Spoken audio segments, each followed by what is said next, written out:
and welcome here to Talk FCB, and welcome back to the channel here today, guys, where the video might sound just a little bit different, and there is a good reason for that. You know, I've spoken before, I won't go too much into it, about the heat wave here in the UK. It is unbearable. What I have done is to try and find some aircon. I've gone down the road, a few minutes down the road. I am in a hotel right now, bringing you this video. That's the only reason I'm here, but I had to come. It's a massive video. It's a massive day here at Barca. We're going to be talking about the latest transfer developments, not only on Karim Adeyemi, that deal once again, just like with Anthony Gordon, it's moved incredibly quickly. It's been a very, very big move here from Barca to get it done. So quickly they've wrapped it up, but not only that, we have to talk about Ferran Torres. The interest from PSG, it is real. There is a real possibility he could leave Barca. And now we have to talk about the fee. What would he be worth this summer? It is all on the way for you right here today. Thank you indeed for joining me. Now let's do it. Because okay then, first things first, let's talk about Karim Adeyemi. Because like I say, Barca, they move quickly on this one. There was lots of talk about a first bid going in. They've been negotiating hard with Borussia Dortmund. And according to Fabrizio Romano, the deal is done. It has been wrapped up. It's got the here we go treatment. And these are the details that we need to know. Adeyemi will join Barca on a permanent deal. He only had one more year left on that Dortmund deal, remember, and that means that right here, Barca will pay a transfer fee this summer of 22 million euros plus around 7 or 8 in add-ons to Dortmund. So this deal right here, the total package in the end, it is going to come to around 30 million euros. But it is worth bearing in mind, those little add-ons there for Adeyemi, they're going to be based upon appearances for Barca and titles won at the club. So we don't know yet, you know, if all of them are going to be achieved. And ultimately, if they do go on to be achieved, you kind of have to think, well, Adeyemi has helped with that. You know, if we're going to win titles, hopefully he'll be playing a part in that. So let's say 30 million, it's a cut price deal, it is a talented player coming in here. Barca have gotten what they feel is a very, very good deal, but there are a few things here that we do need to bear in mind, and there are a few things that do jump out at me. Firstly, Dortmund have a 35% sell-on clause in this deal. So yes, on the one hand here, Barca have gotten a cut price deal. In terms of the transfer fee that we actually have to pay, it is not a big amount, it is not a big sum in the modern game, but Dortmund are still keeping control there of quite a bit of Adeyemi's rights at the end of the day. Having a 35% sell-on clause, if Barca at some point in the future then further down the road do sell him on or try to recoup some money for him, Dortmund are going to receive quite a large chunk of that. But I think that's not the most concerning thing here for me. I would say Adeyemi's wages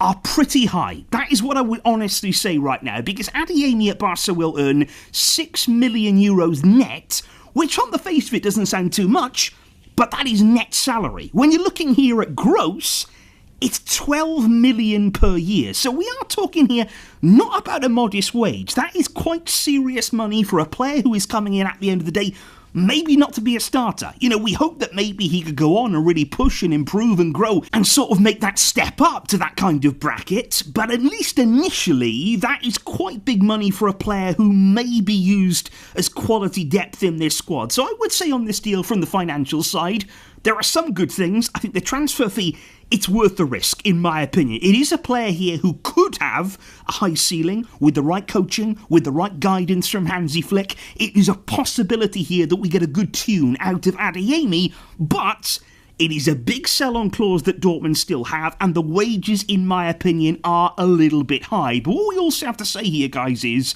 Deco this summer, he is fully backing Hansi Flick. You know, he's giving him real control, real authority in the market. In the past, we've seen Deco and Flick maybe at different ends of the scale. Maybe Deco sort of picking the players, Flick going along with things. This summer, Hansi Flick is the one picking them. He understands what he needs in his team, what he wants, and Deco, it's his responsibility to just bring them in. That is what he is doing. Adeyemi is about to join the club. And what do you make of the deal? Are you excited about him? Are you convinced by this one? And can you see him having a real impact here at Barca in a Hansi Flick team? However, guys, as I did mention in the intro, that is not all that's going on right now. That is not the only big transfer news happening at Barca. And I think already what you can see here is, as we near towards the end of the World Cup, only a few nations, of course, are going to be left now. The final actually comes a week on Sunday.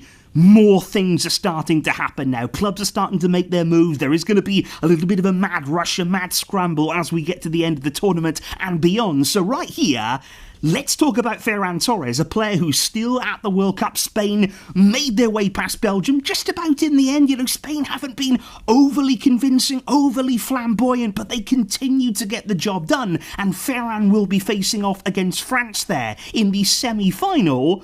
But come next season, is he still going to be a Barca player? Come next season, is he still going to be at Hansi Flick's disposal? Because you will remember that earlier on in the summer, you know, a few weeks ago now, when the tournament at the World Cup was just starting, there were a few links between Ferran Torres and Paris Saint-Germain. And I thought it was interesting at the time that Ferran was asked quite directly about those links. You know, can you say for sure that you'll be at Barca, that you will be a Barca player next season? Can you guarantee that?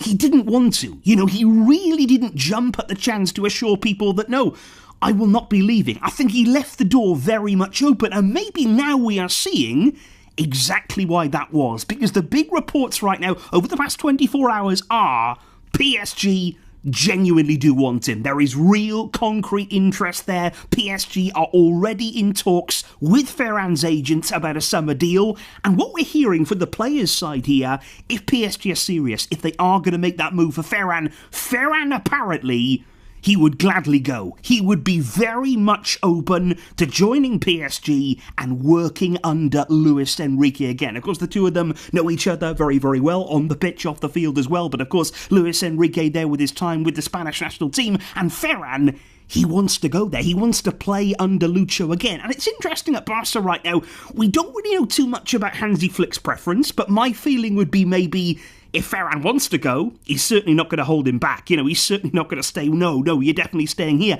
He's open to that. If he wants to go, he's going to end up going anyway. Deco, he would happily sell him. That is the feeling that we're getting right now. That's what they're hearing in the media. Deco would very much be open to bringing in some money, generating some more transfer revenue this summer by selling Ferran Torres to PSG. But again here, guys, there's a big question coming, because okay, PSG's interest is real, Ferran might indeed want to go, Barca may indeed be happy to move him on, but how much do you get for him? You know, what kind of deal can you actually construct there with Paris Saint-Germain? Because okay, Ferran Torres is at a great age, you've got to say that, 26 years old, he's entering his prime years as a player, you would think. He's coming off the back here of a pretty good season, I would say, a pretty decent, productive season at Barca and the season before. He's been at the World Cup, he's made a bit of an impact for Spain, he's still in the tournament right now, he's a player that Luis Enrique knows well and rates highly. All of that should work in Barca's favour. That should really bump up the valuation here that you could get for Ferran. We signed him, don't forget, for 55 million back in 2022. Now, that was huge money at the time for us. We were scrapping around. We really were in trouble. Financially,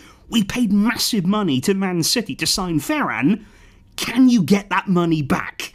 Now, the reason I say that is because, unfortunately for Barca, Ferran is in the final year of his contract. That is the problem. Now, if he wasn't, if his contract went for many more years, you could get a big, big fee, in my opinion. If PSG wanted him, you could get a lot of money out of him this summer. The problem is, with only 1 year left, the clock is ticking on that. You know, if Ferran then won't renew, you know, there's the potential that he runs that contract down, the value goes down and down and down with every month that goes by.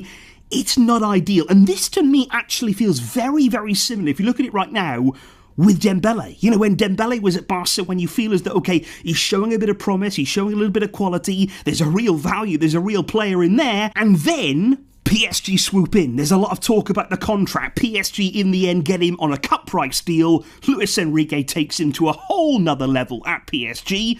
And, you know, he's out there winning Champions Leagues right now. So this is an interesting situation right here with Ferran. And that is why Barca, apparently, though, they're still saying, we want 50 million euros, and we will not go below that this summer. And again, in modern football, that is not a huge amount for a player of Ferran's profile, for a player of his stature in the game, and for somebody, of course in PSG, they got bucket loads of cash. You know, they're not short on money here. Don't forget that PSG this summer, they just sold Gonzalo Ramos to AC Milan for 80 million euros. Massive money. They value Barcola at over 100 million as well. So PSG, they're not going to be short of cash this summer. Make no mistake about that. And yet still, we will not be able to get the top amount if we were to sell Ferran Torres because of that contract situation, guys. So please do let me know right here. Obviously, with Ferran, first of all, would you be happy to see him go? You know, I know a lot of people maybe have run out of patience with Ferran. At the end of the day, I don't think he's delivered upon what we expected when we signed him. When we did shell out huge money, we thought that he was going to come in